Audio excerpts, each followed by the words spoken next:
disebutkan di dalam kitab Sahih Al-Bukhari rahimahullahu ta'ala bahwasanya Sayyidina Ammar radhiyallahu anhu berkata, siapa yang dapat menghimpunkan 3 perkara ini, maka bermakna ia telah menghimpunkan segala bahagian iman.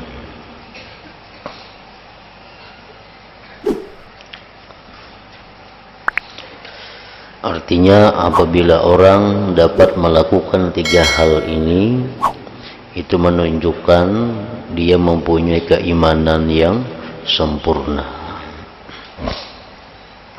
Pertama, menyadari hakikat diri sendiri.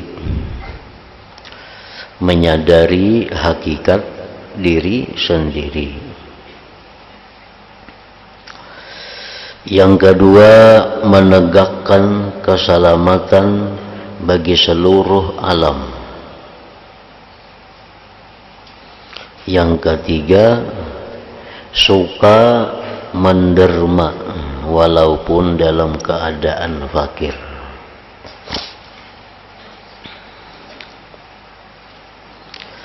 Sebenarnya di dalam 3 perkara tersebut telah terhimpun segala kebaikan dunia dan akhirat. Dan di atas 3 perkara inilah terletak segala pengajaran Islam, yaitulah menyadari hakikat diri sendiri. Itu yang pertama tadi. Al-insaf min nafsih, artinya menyadari keadaan diri sendiri. Apabila seseorang itu menyadari hakikat dirinya sendiri dan ia mengetahui apakah hak-hak Allah yang mesti ia tunaikan dan diikuti pula oleh kesadaran terhadap hak orang lain yang ada atas dirinya, maka bermakna ia telah benar-benar menaruh balas kasihan ke atas dirinya dan sudah sampai ke peringkat yang paling tinggi dalam kesadaran. Orang yang menyadari hakikat dirinya bahwa dirinya itu adalah hamba Allah. Orang yang menyadari bahwa dirinya itu hamba Allah, itu berarti orang yang menyadari hakikat dirinya.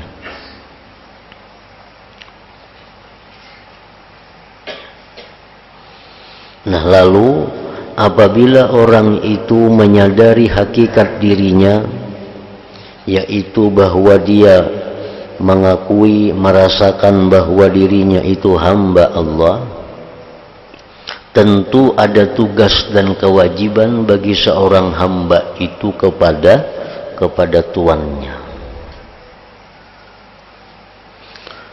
Apa tugas hamba ini kepada Allah? Apa kewajiban seorang hamba itu kepada Allah? Allah sudah menjelaskan, wa ma khalaqtul jinna wal insa illa liya'budun. Tidak aku jadikan jin manusia melainkan mereka itu untuk beribadat kepadaku. Nah, jadi ibadat itulah sebenarnya kewajiban seorang hamba kepada Allah. Ibadat itulah sebenarnya hak Allah yang ada pada diri kita. Nah, apabila seseorang itu menyadari bahwa tugasnya itu sebagai hamba adalah beribadat, maka berarti dia sadar dengan hakikat dirinya sendiri. Dan ini merupakan pokok dari segala-galanya.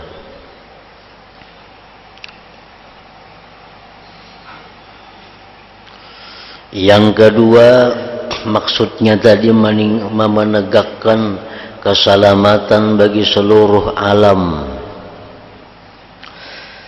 ini mengandungi supaya dia menyebarkan salam kepada seluruh lapisan masyarakat,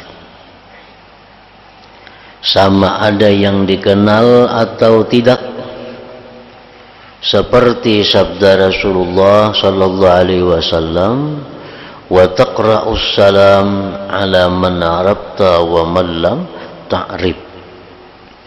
Artinya, dan engkau memberi salam ke atas orang yang engkau kenali dan orang yang engkau tidak kenali. Memberikan salam itu pengertiannya ada dua makna. Yang pertama, simbol. Nah, simbol itu seperti kita mengucapkan assalamualaikum. Artinya apa? Keselamatan dan kesejahteraan atas kalian. Nah, itu artinya. Itu ucapan kita. Tetapi yang dimaksud dengan assalamualaikum itu adalah bahwa pribadi kita, akhlak dan kelakuan kita itu memberikan keselamatan dan kesejahteraan kepada orang lain. Nah, itu yang dimaksud dengan ujar Nabi, ucapkan salam atas orang yang kau kenal dan orang yang tidak kau kenal. Artinya, berikanlah keselamatan, kesejahteraan kepada orang yang kau kenal atau orang yang tidak engkau kenal. Nah, dan perkara yang kedua ini juga bermakna lenyap atau hilangnya sifat takabur terhadap manusia. Nah, orang yang takabur itu tentunya kada akan memberikan keselamatan, kesejahteraan kepada orang. Orang yang sombong itu hanya memikirkan kebesaran dirinya, memikirkan kesejahteraan, keselamatan dirinya. Nah, bertentangan dengan yang disebutkan Rasulullah tadi.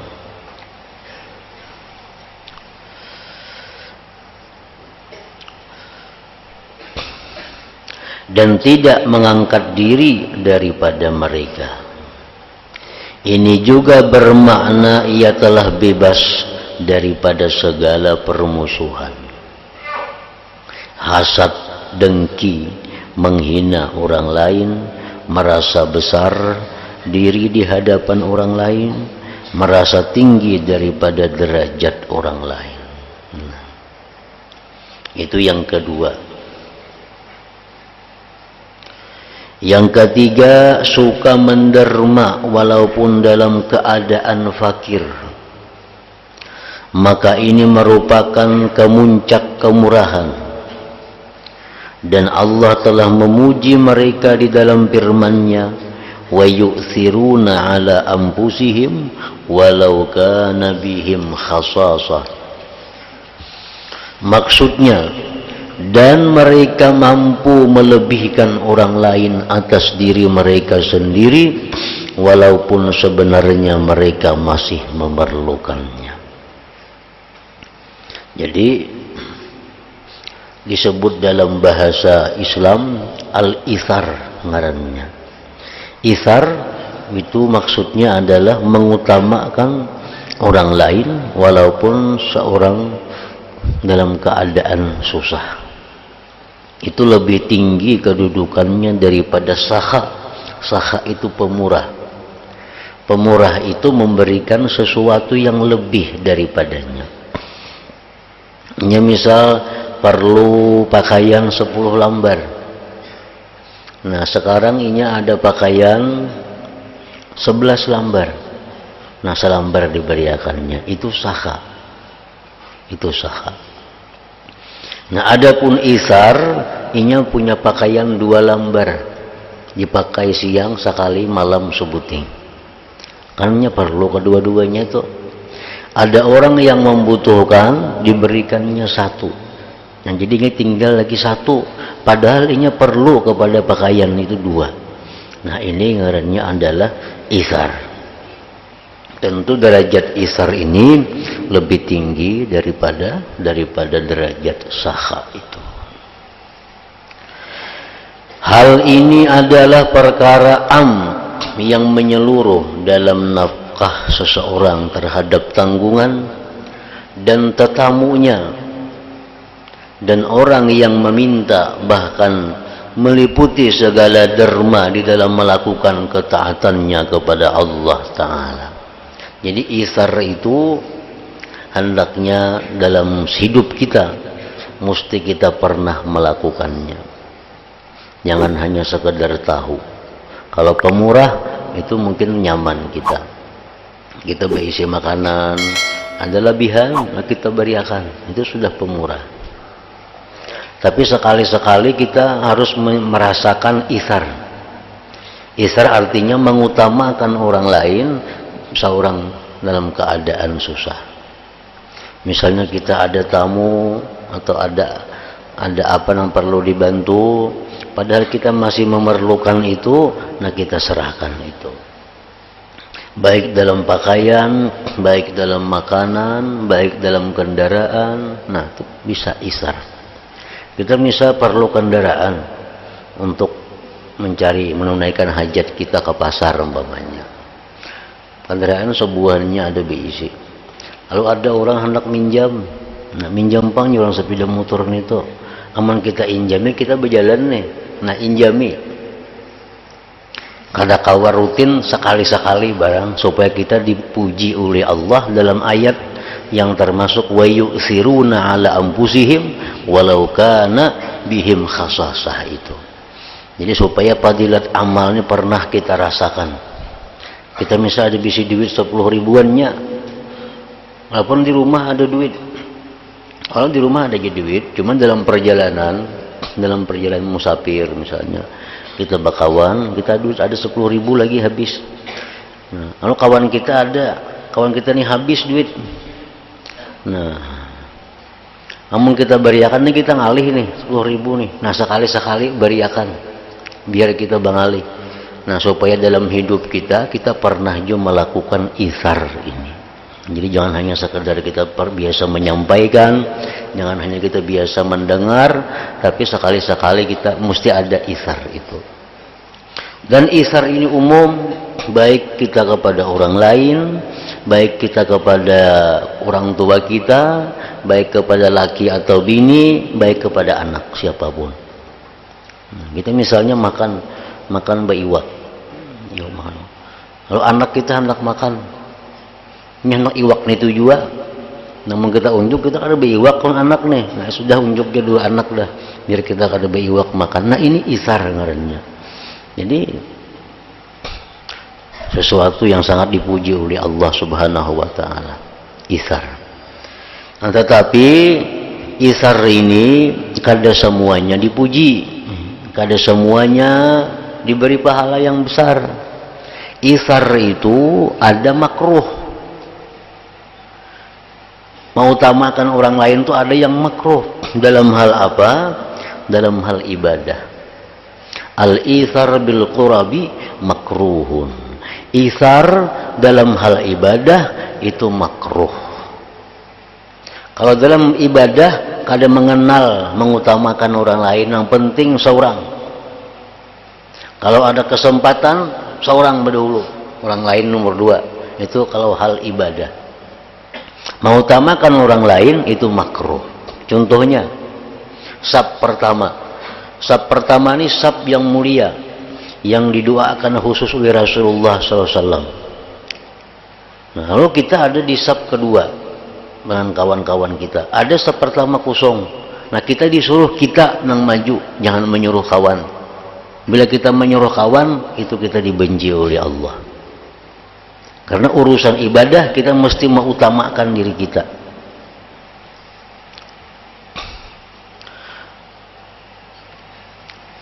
Ibda binafsik, mulai dengan diri engkau.